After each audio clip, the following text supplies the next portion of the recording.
Hey friends, hope Hello. everyone's doing well. I'm here today, it's Amelía here, and I'm here with Satya Ra, also known as Jennifer Willingham Priest.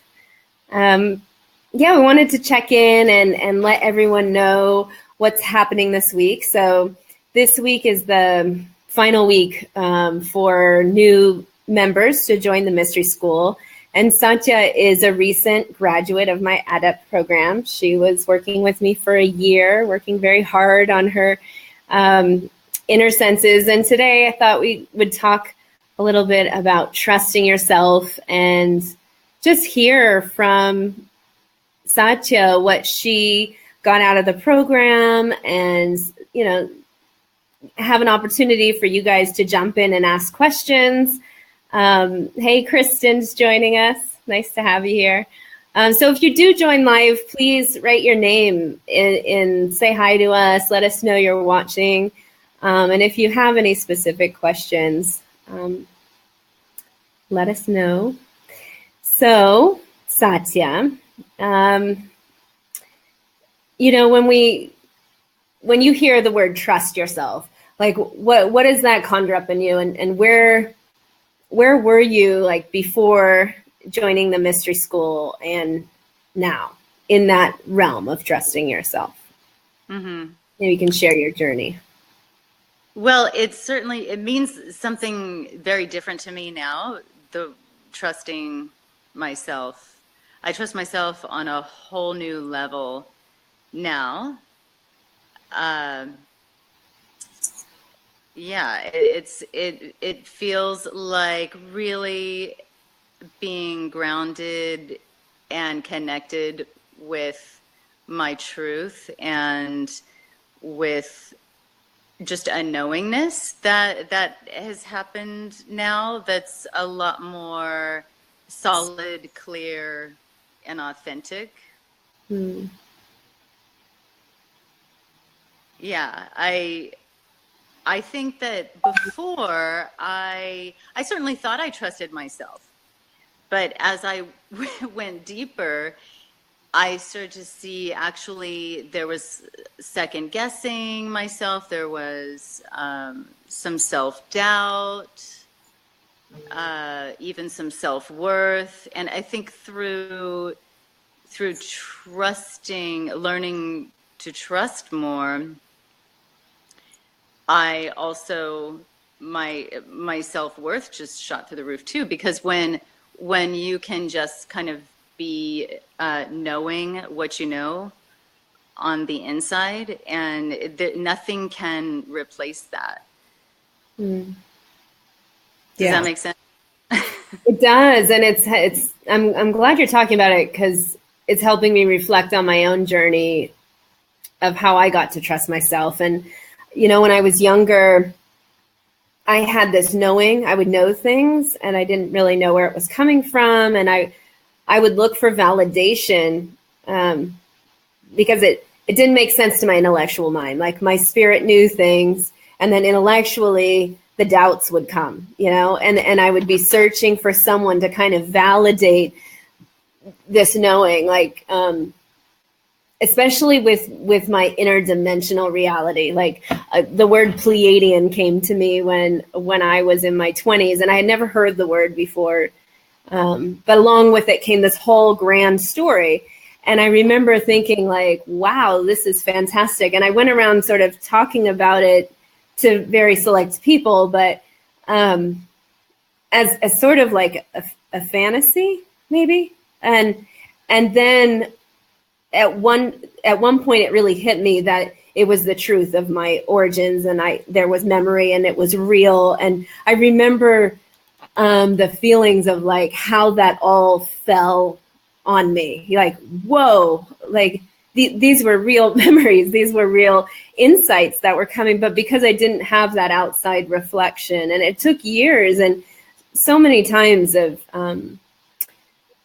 finding those bits of information that I would receive in meditation, or that I would receive in dream time, or I would receive in all these places. And I didn't have the outside validation. And over the many years of my life, I've kind of figured out how to trust myself. So I love that you're saying that was like, we came to this topic because right before I asked her, what's the main thing you got out of the program? And she was saying self-trust. And so I'm really, how did it, maybe you could share a little bit more on how, like, what were those pieces that dropped in for you?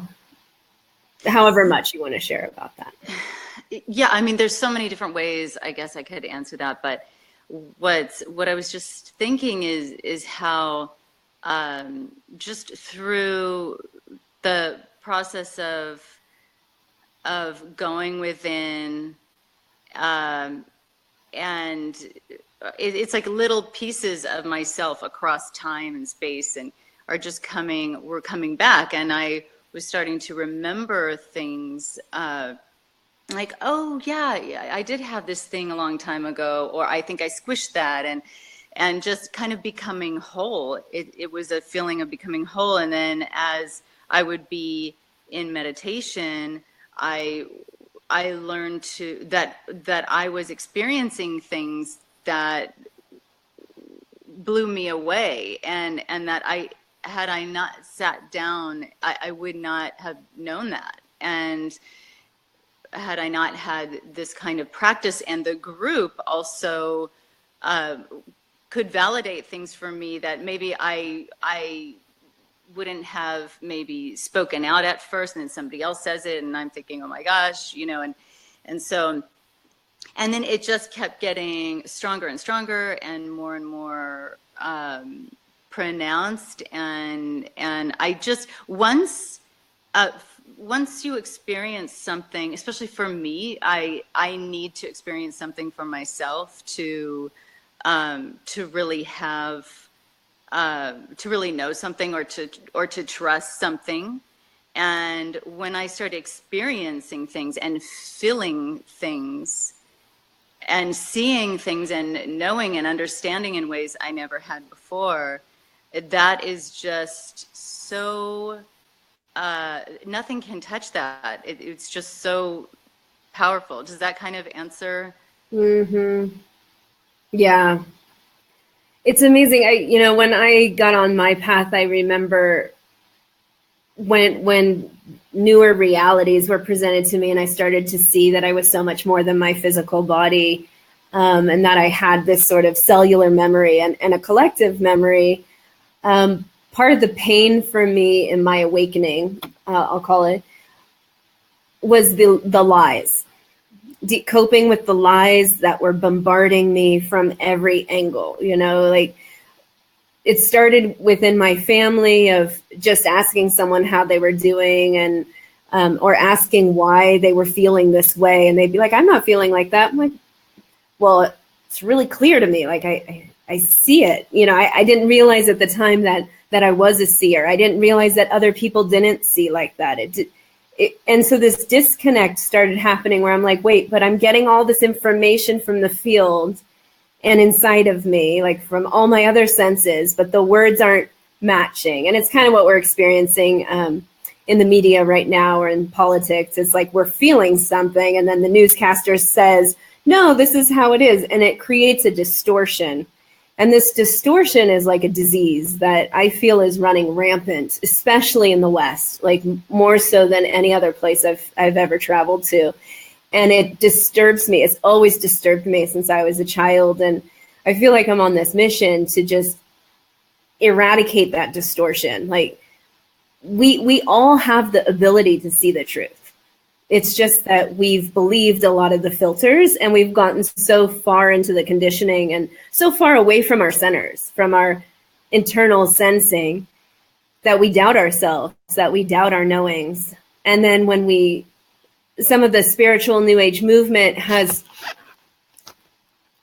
kind of conflict. There's a conflict there because it's great, but it's also, now people are going to psychics and trying to like grab the information that way. Like, tell me, or to astrology, like, tell me what's going to happen. Like, well, we're a tuning device. Like, we can just tune in and know whatever we need to know. And I love watching you as you've developed your practice, because you have such a wealth of astral and cosmic knowledge that you carry in your system.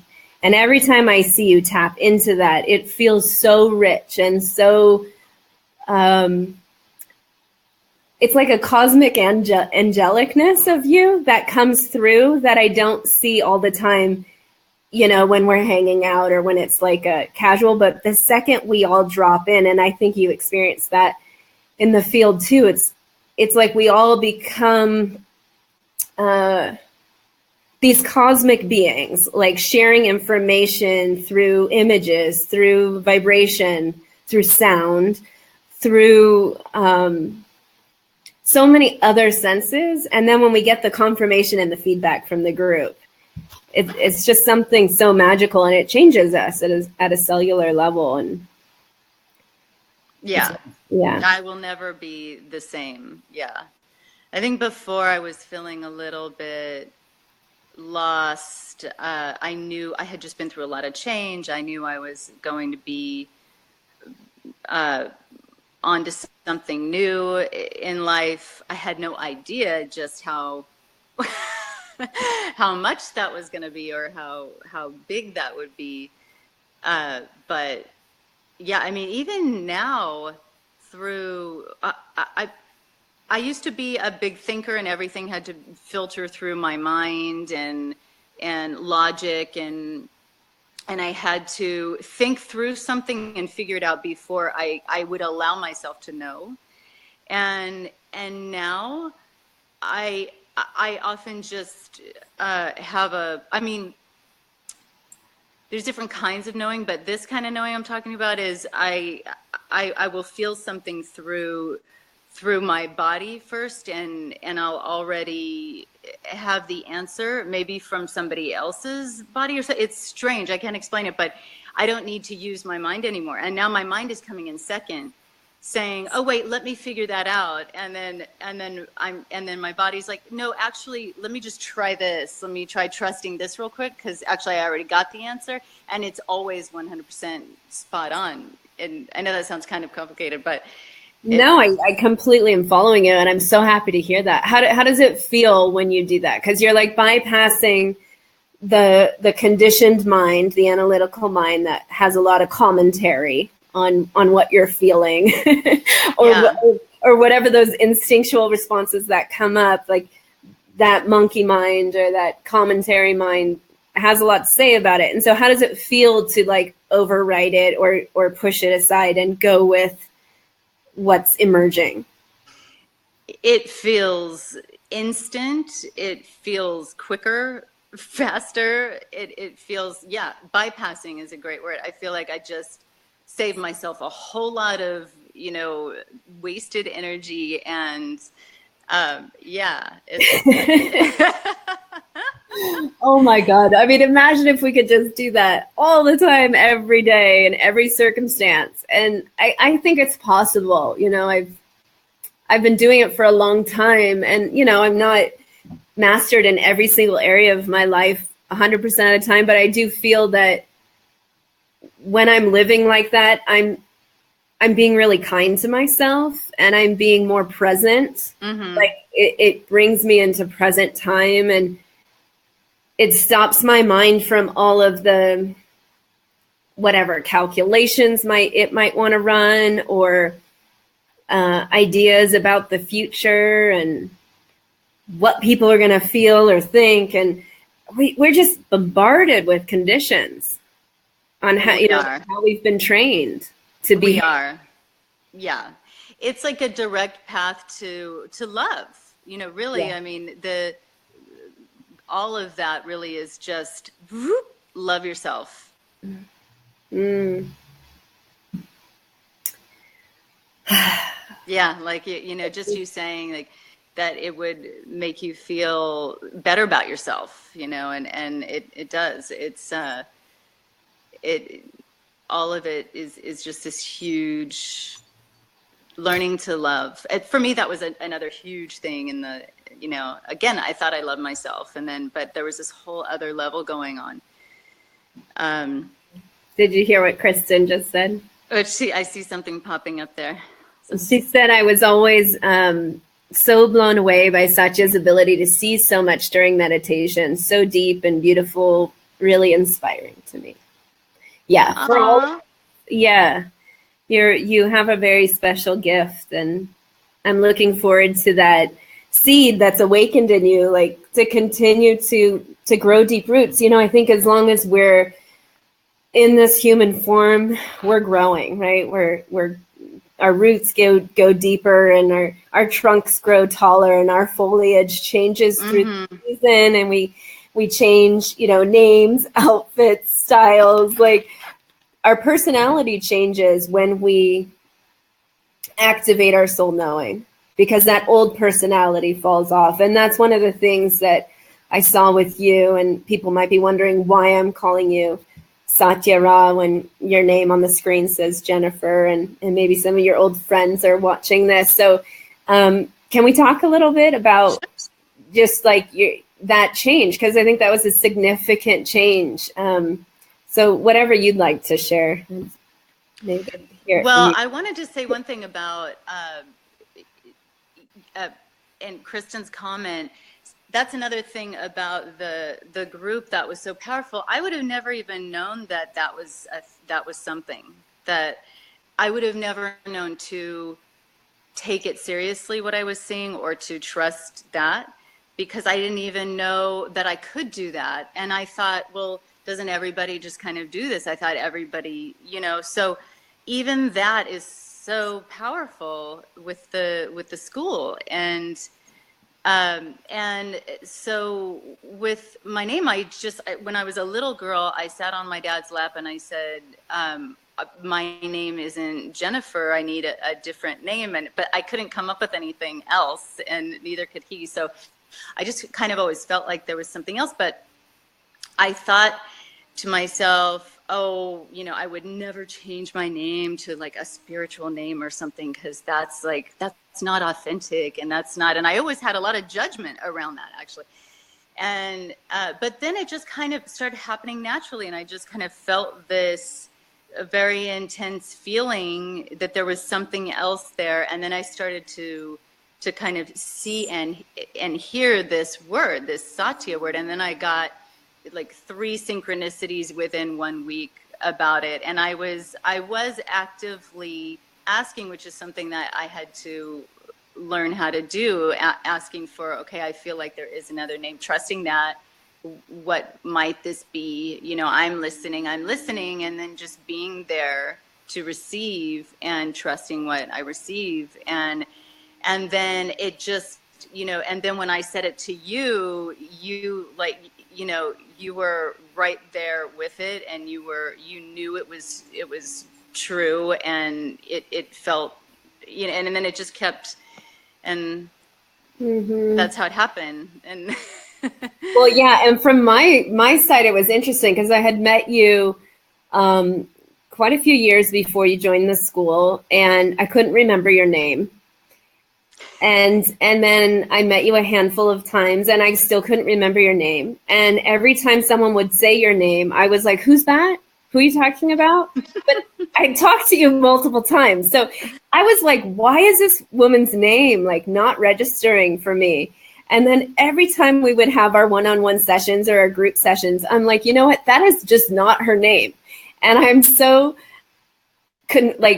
frustrated by it because it felt like it was a personality construct that had been like laid on you. And, I went through this with my own birth name, and I just felt like, that I have to find her name. I have to find her name because I couldn't talk to your soul directly. There was something in the way when we would do our work together.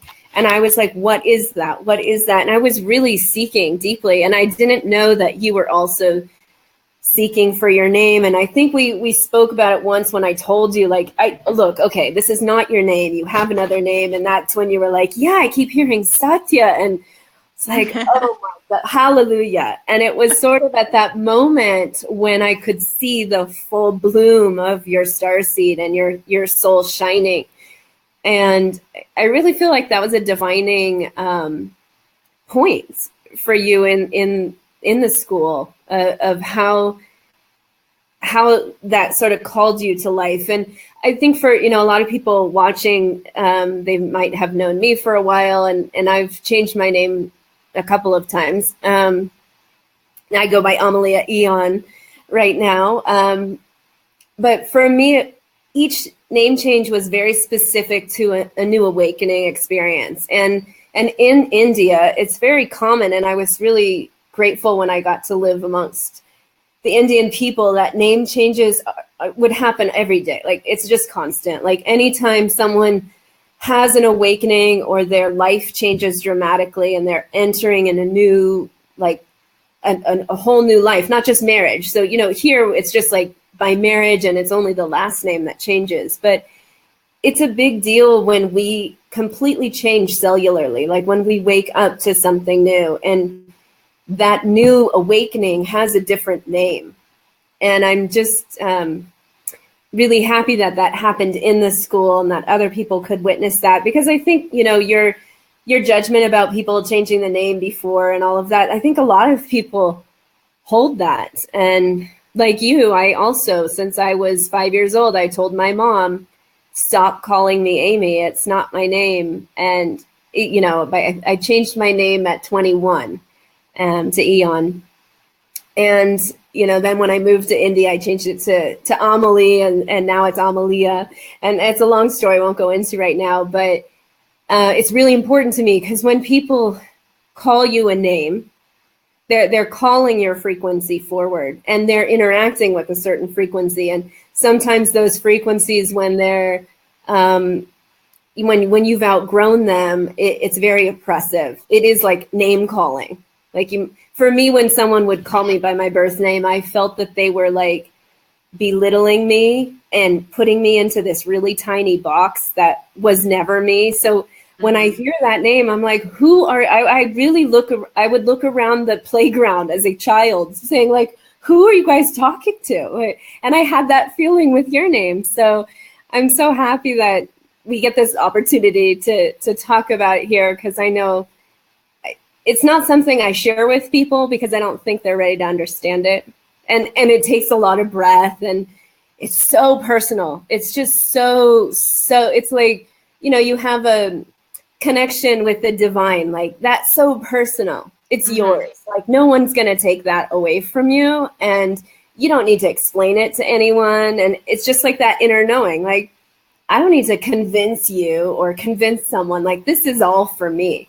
And the name is you, who you've become and what you've stepped into. And so I'm excited for your friends and family to get to know Satya Ra.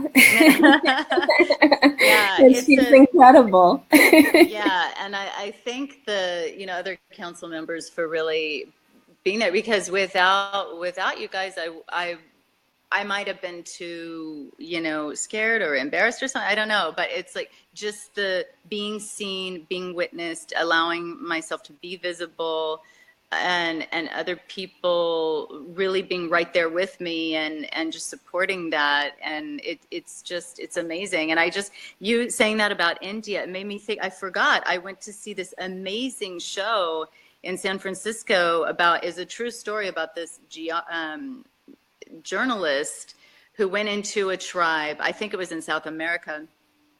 And anyway, the tribal people, they would actually, at a certain, I don't know how many years, every how many years, but they would burn down everything, like their little houses, and the elder would just rename everyone.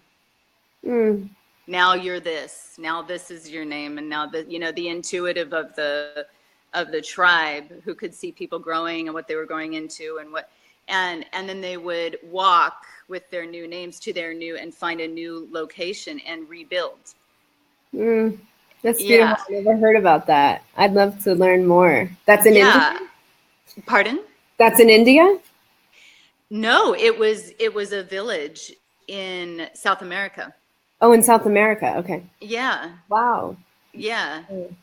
And so, yeah, it was more validation of like, wow, this is really a lost something that Yes, might be somehow really. in America, people like to make fun of people changing and evolving. Like I put a post out last night because I was so frustrated by what was happening around the fires. Funny you mentioned they burned things down to emerge Oh, here. And I went through a fire and we were talking about the fire. So and all this name calling came up. And I was like, it's so important, like what we call people, how people feel called. Like this whole school is about the calling. Like you heard the call and you're waking up to an aspect of yourself that you haven't been allowed to nurture. In fact, you've been purposefully disturbed to not nurture it. In fact, every single place you go and everything you listen to and everything you eat is further disturbing that field. So you stay away from that inner knowing, because that inner knowing somehow threatens this establishment, this control. And it's like a silent anarchy to be in the mystery school. Like, there's no, I call it responsible anarchy, because it's like, no, we're just taking responsibility for ourselves. Like, my happiness comes from within. My self-worth comes from within. I'm going to stop adhering to all the ways in which you measure me and you judge me and you tell me what I should do, what I should wear, what kind of job I should have, whom I should marry, all of that. I'm going to stop that and figure out what is in here. Like what, so I'm kind of extreme. I've gone many years living remote. I got rid of my TV, like 25 years ago. I stopped listening to radio. I don't listen to commercials, like, because it's all programming and it makes people all, I hate shopping. I hate consumerism. I have a hard time spending money. And yet, there's things I need. I do need to go shopping. So when I go into some of these places, it's like, holy moly, everybody is so programmed of like more. And you really feel it here in the West, where we live in so much abundance and excess. And you go to the countryside and people live simply. Like you don't really need much. And when you have something like a house fire or you lose everything, you realize you really don't need much. You need to have an inner knowing. You need to have inner guidance. And, they can take everything away from us. We could lose things. We never know what's going to happen tomorrow. But for me, what's critical is that every single person remembers what they are carrying and awakens and nurtures that. Yeah, Wow. I got chills when you said that, because that really just hit my heart, because that is exactly what it felt like to be doing this work with you, was just this sort of nurturance of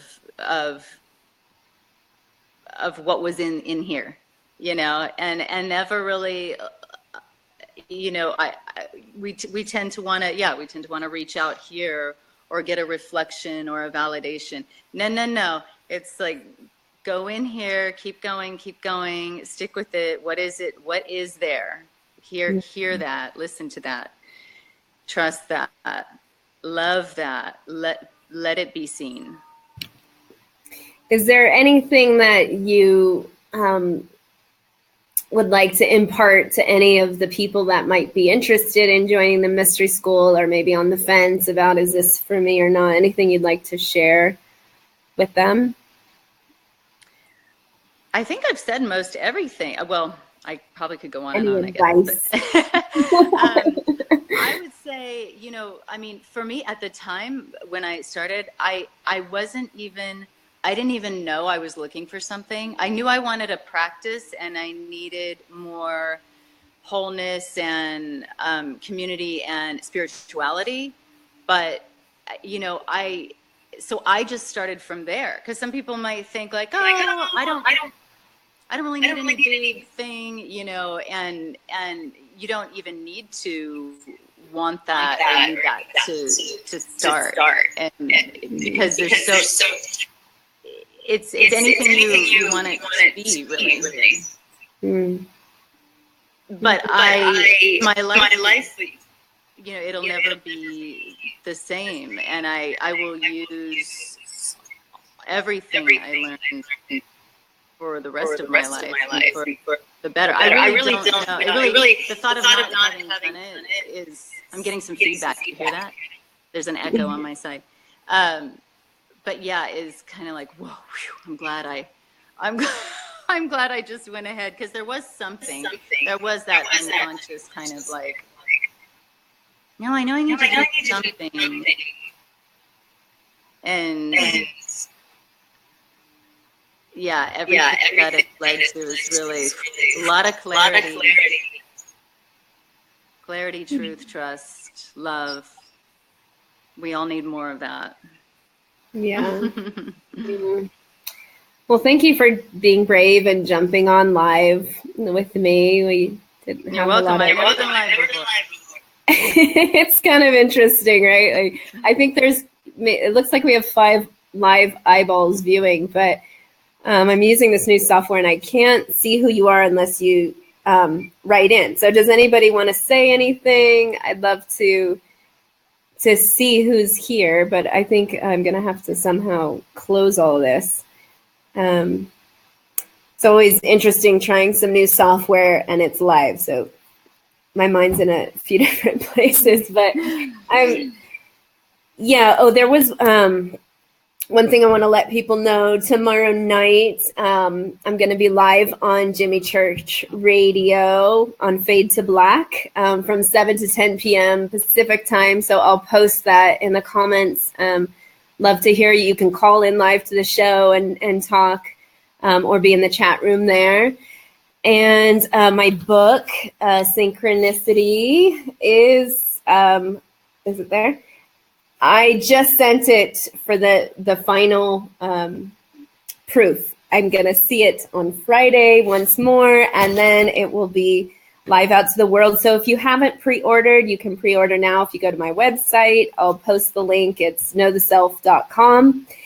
And if you want to hear more about the Mystery School, if you want to talk about it, the next 6-month course opens next week, and registration closes on Monday at midnight, next Monday. So you don't have much time if you're interested to get on the phone with me, and I'll leave all the links there.